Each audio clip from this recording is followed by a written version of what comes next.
Hello hello hello ನೋಡ್ರಿ, ನಮ್ಮನೆದು ಇವತ್ತು ದೋಸೆ, ಬದನೆಕಾಯಿ ಪಲ್ಯ, ದೋಸೆ ಬದನೆಕಾಯಿ ಪಲ್ಯ, ಚಟ್ನಿ.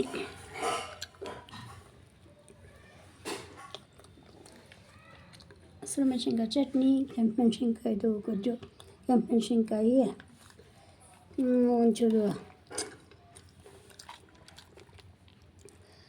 ಜೀರಿಗೆ ಮೆಂತ್ಯ ಒಂಚೂರು ಅಷ್ಟೇ, ಕಾಲು ಚಮಚನೂ ಇಲ್ಲ. ಸುಮ್ಮನೆ ಟೇಸ್ಟ್ಗೆ ಮೆಣಸಿನ್ಕಾಯಿ, ಕಡಲೆಬೇಳೆ ಎಲ್ಲ ಹುರಿದ್ಬಿಟ್ಟು ತಿರುಗಿಬಿಟ್ಟು ಈರುಳ್ಳಿ ಮೆಣಸಿನ್ಕಾಯಿ ಟೊಮೆಟೊ ಒಂದು ಕಡೆ ಬದನೆಕಾಯಿ ಬೇಯಿಸ್ಕೊಂಡು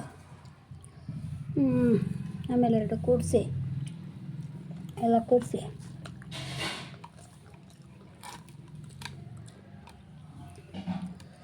ಮಾಡೋದು. ಬದನೆಕಾಯಿ ಸ್ವಲ್ಪ ಹುರ್ಕೊಂಡ್ರೆ ಚೆನ್ನ, ಎಣ್ಣೆ ಹಾಕೊಂಡು ಮೊದಲು, ಆಮೇಲೆ ಒಂದು ಸ್ವಲ್ಪ ನೀರು, ಹುಣಸೆಹಣ್ಣೆ ನೀರು ಹಾಕ್ಕೊಂಡು ಬೇಯಿಸ್ಬಿಟ್ರೆ ಒಂದು ಕಡೆ ಚೆನ್ನಾಗಿ ಬೆಂದ್ಕೊಳ್ಳುತ್ತೆ. ಇನ್ನೊಂದು ಕಡೆ ಈರುಳ್ಳಿ ಮೆಣಸಿನ್ಕಾಯಿ ಒಗ್ಗರಣೆ ಮಾಡ್ಕೊಂಡು ಅದಕ್ಕೆ ಹಾಕಿ ತಿರುಗ್ಕೊಂಬಿಡ್ಬೋದು. ನೋಡಿರಾ ನಮ್ಮನೆ ತಿಂಡಿ ಹೇಗಿದೆ?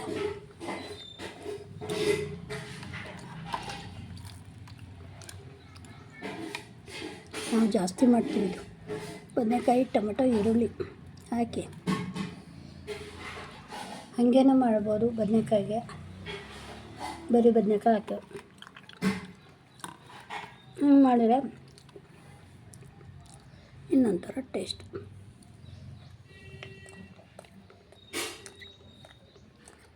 ಮಾವಿನ ಹಣ್ಣು ಜೊತೆಗೆ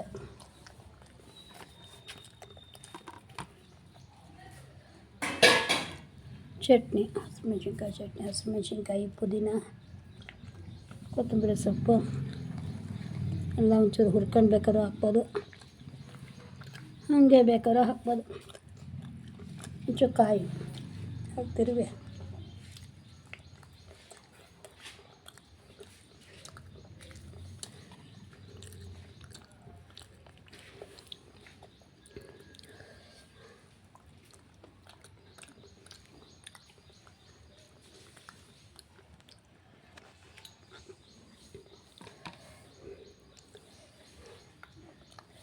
ಇವತ್ತಿನ್ನೇನು ಕೆಲಸ, ವಿಡಿಯೋ ಹಾಕಿದ್ದೀನಿ, ಟ್ರಾವೆಲಿಂಗ್ ವಿಡಿಯೋ ಎಲ್ಲ ನೋಡಿ. ಟ್ರಾವೆಲಿಂಗ್ ವಿಡಿಯೋ ಹಾಕಿದ್ದೀನಿ, ಚೆನ್ನಾಗಿರುತ್ತೆ, ಒಂದ್ಸಲ ನೋಡ್ಬೋದು. ಆಮೇಲೆ ಶಾರ್ಟ್ಸ್ಗಳು, ರಂಗೋಲಿ ಈಗ ಜಾಸ್ತಿ ಬಿಡ್ತಾಯಿದ್ದೀನಿ, ಒಂಚೂರು ನೋಡೋಣ, ನನಗೇನೋ ಇಷ್ಟ ಹಾಬಿ. ವಿಡಿಯೋನೂ ಹಾಕ್ತೀನಿ, ಅದು ಬಿಟ್ಟು ಇನ್ನು ಸ್ಟೋರಿ ವಿಡಿಯೋ ಅರ್ಧ ಆಗಿದೆ, ಅದನ್ನು ಕಂಪ್ಲೀಟ್ ಮಾಡಬೇಕು.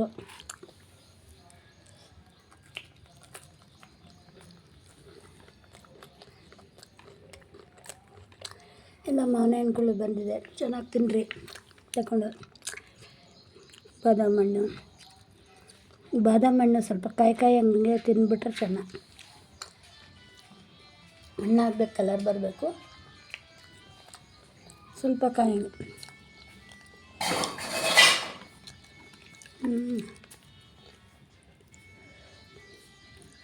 ಮತ್ತು ಇನ್ನೇನು ಸಮಾಚಾರ?